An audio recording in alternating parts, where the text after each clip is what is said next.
स्वर्गम सजाता है मैया,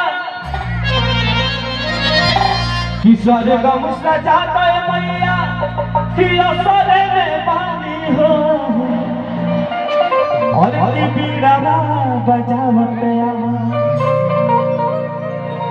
कि बीड़ा बजावत आवा, कि सरदा भवानी हो बीड़ा बजावत आवा, सरदा भवानी हो बीड़ा बजावत आवा।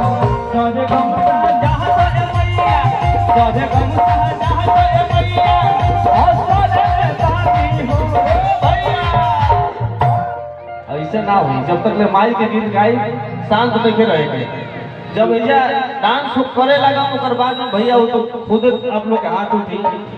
अभी हमारे भैया बोले कि माता रानी का नाम सबसे सुपर होता है, माता रानी का नाम सबसे सुपर होता है, माता रानी का आशीर्वाद उन्हें को मिलता है जिनका दोनों हाथ ऊपर होता है। दोनों हाथ ऊपर उठा के प्रेम से बोली शेरे वाली मैया की। माता रानी के ज्योति से नूर मिलता है, सबके दिलों को सुरूर मिलता है।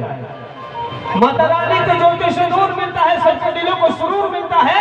और जो भैया आते हैं सच्चे मन से मैया के दरबार में उसे कुछ न कुछ जरूर मिलता है। आप सब लोग सच्चे मन से सच्चे दिल से उस माँ को याद करिए, उसके बाद में तो सब कुछ याद करना ही है हम लोग को।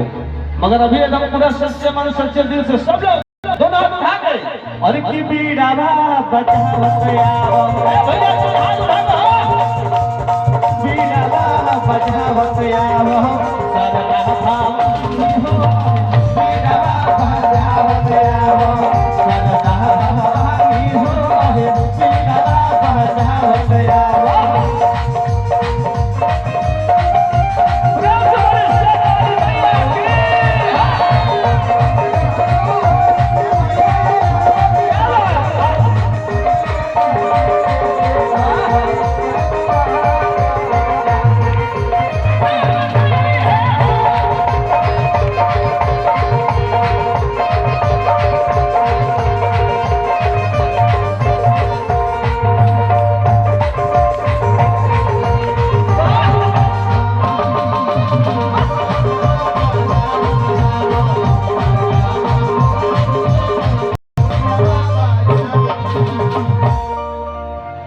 भैया का बाबा माई के यार सोच बताई लो, जागरण सुनाल बने लो दो साल कुछ के असरा बाबा तो सर फेरा में बनी, दो साल फेरा में आयल बने शिव कुमार भैया।